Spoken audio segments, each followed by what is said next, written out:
तो आज हमारे साथ जो शख्स जुड़े हैं वो कोई नाम के मोहताज नहीं है, लेकिन आप लोग को बता दिए समीर जी हैं जो डेहरी विधानसभा के विधायक प्रत्याशी थे और हर जगह ये जन कल्याण में कार्य करते नजर आते हैं। तो सर सबसे पहले आपका स्वागत है मेरे चैनल पर। आपका बहुत बहुत धन्यवाद भाई सचिन जी कि आप मेरे हर कार्यों, सबसे पहले तो अनिल भैया धन्यवाद के पात्र हैं। दूसरा रही बात मदद करने की, तो मेरे से पहले कई सारे लोग आके मदद यहाँ कर चुके हैं, रोज मदद हो रही है।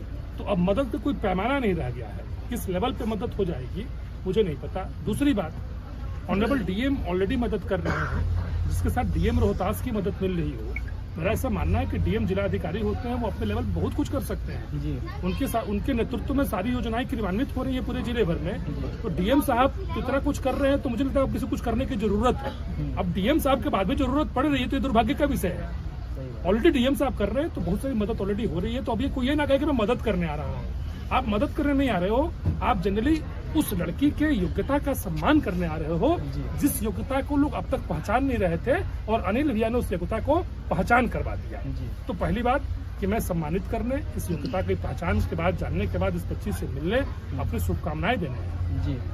अच्छा ये बताइए बच्ची के लिए आप क्या सलाह देना चाहेंगे? देखिए, सबसे पहले मैं सलोनी को ढेर सारी शुभकामनाएं दूंगा इस योग्यता जो इसके अंदर है उस योग्यता के लिए। दूसरा, अगर मेरा सुझाव सलोनी माने तो ये स्टारडम जो ग्लैमर इससे मिलना शुरू हुआ है ना, इस चकाचौंध में कहीं अपने पढ़ाई को ना भूल जाइए। मुझे बड़ा इस बात का डर है। ग्लैमर जो होता है ना सचिन जी, वो सबके बस की बात नहीं है उसको पचा पाना। आदमी ग्लैमरस जब हो जाता है ना तो वो मूलभूत चीजों से अलग हो उठता है। कुछ दिन पहले बहुत सारे लोग यूट्यूब पे, फेसबुक पे वायरल हुए जिन्हें आज तक कोई नहीं जान रहा है, अब कोई नहीं पहचान रहा है। तो मैं चाहता हूं कि जो इसका मूल चीज है पढ़ाई, जिसपे अंजलि सलोनी का तमाम चीज टिका हुआ है, गायकी तो इसका एक कोरिकुलर एक्टिविटी है, एक्स्ट्रा एक्टिविटी है ये। अगर ये पढ़ाई से वंचित हो जाती है तो भविष्य में ये जो मुकाम हासिल करना चाहती थी पढ़ लिख के, वो कहीं ना कहीं उससे पीछे छूट जाएगी। तो मैं सलोनी को यह आग्रह करूंगा कि बेटा इस ग्लैमर से अपने आप को बहुत जल्दी बाहर निकालिए और जल्दी जल्दी पढ़ाई पे भी कवर अप करिए। आप क्लास 8 पे हो, 2 वर्षों बाद आपकी बोर्ड की परीक्षाएं शुरू होने वाली है। आप बोर्ड में अगर बिहार टॉपर हो जाती हो ना, तो आपको जो ग्लैमर मिलेगा पूरे बिहार प्रदेश में माननीय मुख्यमंत्री जी के द्वारा, वो इस ग्लैमर से कई गुना ज्यादा ग्लैमरस होगा। तो मैं आग्रह करूंगा सलोनी बेटा से, मेरी बेटी जैसी है, कि आप गाओ या आपकी गायकी। देखिए बहुत सारे ऐसे नेता हैं, एक राजीव प्रताप रूडी जी हैं, उनके पास एक कला है, वो विमान चलाते हैं, पायलट भी हैं लेकिन सांसद भी है। मूलभूत क्या है? वो पायलट है, फिर वो एमपी है। तो अपने उन्होंने मूलभूत चीजों को नहीं भूला है। रूडी साहब प्लेन अभी भी चलाते हैं और एमपी में बनके संसद में भी बैठते हैं। तो मैं सलोनी से आग्रह करूंगा, बेटा सलोनी आप जो पढ़ाई है ना उस पर ज्यादा कंसंट्रेट करो और सप्ताह में 1 या 2 दिन संगीत के लिए रखो। संगीत को सीखो, अच्छे तरीके से गाने गाओ, अच्छे गाने गाओ। ग्लैमरस होने के चक्कर में, ये मीडिया हाउसेस के चक्कर में कहीं तुम अपनी पढ़ाई ना बेटा भूल जाना, फिर कोई तुम्हें कभी नहीं पूछेगा। ज्ञान रहेगा बेटा ना, बहुत लोग पूछेंगे, बहुत लोग आएंगे। ज्ञान ही सब कुछ कराता है। आज समीर ज्ञानी है कहीं ना कहीं, तो लोग मुझे पूछ रहे हैं, आप मेरे से बात कर रहे हैं। आप ज्ञानी है तो मैं आपके सामने इंटरव्यू आपसे दे रहा हूँ, तो ज्ञान का होना बहुत जरूरी है। तो बेटा सलोनी को सुझाव है कि पढ़ाई लिखाई पर भी ध्यान दीजिए जी। और जो पतलुका मध्य विद्यालय उसके लिए क्या करना चाहिए, क्या सुधार होना चाहिए? देखिए पतलुका मध्य विद्यालय में कोई सुधार की तो गुंजाइश अब है नहीं जी। एक्चुअली मैं ऑनरेबल डीएम को धन्यवाद देता हूँ कि डीएम साहब ने जब से सरकारी विद्यालयों का निरीक्षण करना शुरू किया तो विद्यालयों में गजब की क्रांति शुरू हुई विद्यालय ठीक करने की। हो सकता है डीएम साहब का डर हो, लेकिन डीएम साहब इतने अच्छे तरीके से विद्यालयों को निरीक्षण करते थे कि जब डीएम साहब किसी स्कूल में गए तो इतने प्रेम से भोजपुरी में, हिंदी में, इंग्लिश में शिक्षकों से बात की। और डीएम साहब ने इतना फैमिलियर इन्वायरमेंट बनाया कि मैं खुद डीएम से इंस्पायर्ड हुआ और मैंने 57-58 विद्यालयों का निरीक्षण खुद से किया। पूरे डेहरी विधानसभा क्षेत्र में जहां जहां प्राथमिक और सरकारी विद्यालय मुझे मिले, मैंने सारे सरकारी विद्यालयों का निरीक्षण करके डीएम को रिपोर्टिंग कर दी। और डीएम को रिपोर्टिंग करने के बाद मैंने कहा कि सर जो काम आप कर पा रहे हैं पूरे जिले में तो कर नहीं पाएंगे, हम उसमें सहयोग करते हैं। और मैंने करके सर को रिपोर्ट बनाकर सौंपा है। तो पतलुका मध्य विद्यालय में सुधार की जरूरत नहीं है। जरूरत है जितने अन्य मध्य विद्यालय और उच्च विद्यालय और प्राथमिक विद्यालय अन्य क्षेत्रों में हैं, डेहरी में या तिरौथू में या इस प्रखंड में जहां कहीं भी होंगे, उनकी सुधार लाने की कैसे हम लोग तैयारी कर सकते हैं उस पर बात करें।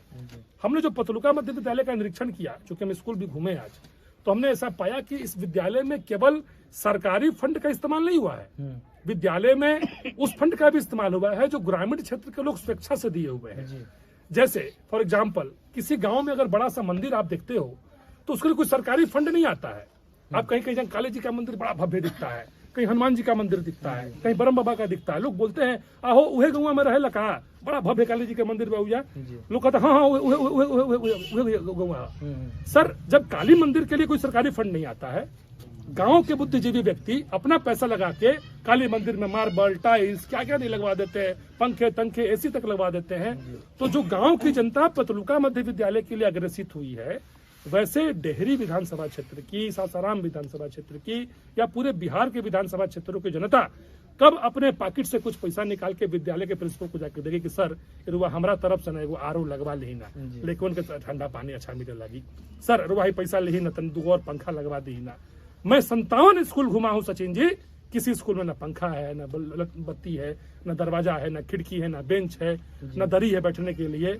अरे मेरे भाई कुछ पैसे अपने शौक सुविधा कम करके ना विद्यालयों की शिक्षा पे खर्च कर दो, वो भी एक मंदिर है। जिस प्रकार काली जी का मंदिर है, दुर्गा जी का मंदिर है, हनुमान जी का मंदिर है, विद्यालय भी माता सरस्वती का विद्या ध्यान का मंदिर है। इस मंदिर की भी सुविधाओं को ख्याल रखिए। जिस प्रकार पतलुका मध्य विद्यालय जनता के किए गए सहयोग से, सरकार के दिए गए फंड को सही तरीके से इस्तेमाल करने के बाद जितना सुसज्जित हुआ है, ऐसे अगर तमाम क्षेत्रों की जनता अगर अग्रसित हो जाए तो पतलुका मध्य विद्यालय की तरह सारे विद्यालय सुसज्जित हो जाएंगे। जी अच्छा, अभी एक चित्रकार के माध्यम से इस बच्ची को स्केच दिया गया, उसके बारे में बताइए। सबसे पहले तो मैं आपके इंटरव्यू में उस चित्रकार को इस भीड़ से निकाल के अपने बगल में लाना चाहूंगा जो इस भीड़ का भी हिस्सा बन चुका है जी। और ये भीड़ का हिस्सा बनना नहीं चाहिए। तो मैं सबसे पहले आग्रह करूंगा, मैं इशारों से बुला रहा हूँ, वो चित्रकार यहाँ चला है जी, क्योंकि सम्मान कैसे दिया जाता है ये समीर बेहतरीन तरीके से बताता है। यहाँ ये मेरा छोटा भाई है अभिनव, और ये बोल नहीं सकता और नहीं सुन सकता है, लेकिन मेरे भाई को भगवान ने कैसा कौशल दिया है, उसके आधार पर यह भाई पूरे विश्व भर में अपनी बातें कह सकता है, कहवा सकता है, सुनवा सकता है। और इस भाई ने कल मुझे मैसेज के जरिए बताया कि भैया मैंने आपकी फोटो बनाई थी, मैंने सलोनी की फोटो बनाई है, मैं अपने माध्यम से देना चाहता हूं, तो आप अपने हाथ से दीजिएगा भैया, हम अकेले नहीं जाएंगे। तो मैं अभिनव, चूंकि मेरा ये जितना मैं बोल रहा हूँ ना, मुझे अंदर से बहुत रोना आ रहा है। मेरा भाई सुन नहीं रहा इस बात को, लेकिन समझ रहा है कि मैं ये बोल रहा हूँ, इस भाव को मैं जानता हूँ। तो मैं इस भाई के लिए धन्यवाद देता हूँ कि इस भाई ने कम से कम सलोनी का सम्मान करते हुए इसके चेहरे पे जो भाव थे ना उस फोटो में, उस पूरे भाव को कॉपी कर दिया है। जनरली चित्रकारों से ऐसा हो नहीं पाता, तो ये धन्यवाद का पात्र है अभिनव। इसको मैं चाहूंगा आपके माध्यम से कि देश विदेश तक लोग जाने। अभिनव को कला के क्षेत्र में माननीय मुख्यमंत्री जी भी सम्मानित करें, क्षेत्र की जनता सम्मानित करे। अभिनव बोलने की शक्ति नहीं है, सुनने की शक्ति नहीं है, कला कौशल से बहुत कुछ जीवन में कर सकता है, इसका भी अपना परिवार है। कई सारी योजनाओं का लाभ इसे नहीं मिलता, जो मैं दिलवाया हूँ वीडियो साहब से कहकर। कुछ चीज़ों को अभी नहीं मिल पाया लेकिन मिल जाएगा। तो मैं चाहता हूँ ऑनरेबल डीएम साहब एक दिन अभिनव से भी मिलकर अभिनव को सम्मानित कर दें, ताकि ऐसे मुकबदीर लोग, ऐसे जो हैंडीकैप्ड लोग हैं, फिजिकली चैलेंज्ड लोग हैं, और मतलब ऑफिशियली माननीय प्रधानमंत्री जी के शब्दों में दिव्यांग हैं, ऐसे दिव्यांगों का भी सम्मान जिले के ऑनरेबल जिलाधिकारी को करना चाहिए। तो अभिनव इस कार्य के लिए मेरे तरफ से सम्मानित कई दफे हो चुका है, और इस कार्य हेतु आज अनिल जी ने भी सम्मानित किया है, प्रिंसिपल साहब ने भी, बहुत खुश हुए इससे मिलकर। तो इस चित्रकारी के लिए अभिनव का सारा श्रेय अभिनव को जाता है। बस मैंने उस फोटो को अपने माध्यम से सलोनी बेटा को दिया है, सारा क्रेडिट गोज टू अभिनव। समीर भैया, एक उनके माँ सलोनी के हैं, पीछे हैं, उनको थोड़ा सा आगे कर दो तो अच्छा लगता है, पीछे नहीं ठीक लग रही है। एक्चुअली मैं बता रहा हूँ सर, सलोनी को तो सम्मान सब कोई दे रहा है, लेकिन सर कुछ सहयोग भी आपके मुखारबिंद से सलोनी को मिल जाता है। आपने मुखारबिंद से बोल देते कि सलोनी के लिए मैं ये चीज़ कर दूंगा तो अच्छा होता है, क्योंकि इसका आर्थिक स्थिति भी देख रहे हैं ठीक नहीं है। तो मैं चाहता हूँ, हमारे गांव समाज तो यूट्यूबर तो अपने व्यूअर्स से पैसा कमा ही रहे हैं, लेकिन हमारा दिल ये कहता है अगर आप मुखारबिंद से बोल देते कि मैं सलोनी के लिए। नाम है आपका? सुभाष कुमार। सुभाष जी कहाँ रहते हैं? हम तिलौथू में रहते हैं। समीर भैया बहुत ही दिल के अच्छा आदमी है, ऐसा बात जरूर कुछ ना कुछ सहयोग करेंगे, ऐसा बात हम लोग सुनना चाहते हैं। ये कहने से बात नहीं है, समीर भैया ऐसा व्यक्ति है कि बहुत लोग को मैंने ये देते हैं। आप सुभाष जी मुझे नहीं सुन पाए, रुक जाइए सर। सुभाष जी नहीं सुन पाए, मैं सुभाष जी में इससे पहले विद्यालय गया था, मैं उसको रिपीट नहीं करूंगा अभी यहाँ पे, कुछ नया चीज बोलने आया हूँ। मैं विद्यालय में ये बातें कह चुका हूँ जो आपके मन के अंदर थी। जहाँ आप सोचना बंद करेंगे वहां से समीर शुरू करते हैं।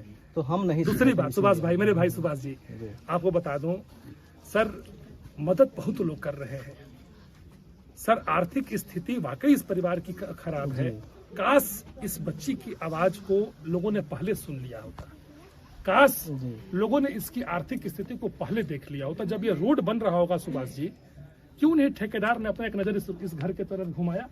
अरे कुछ पैसे कम कमाते उस रोड में, कम से कम दीवार तो खड़ा कर देते।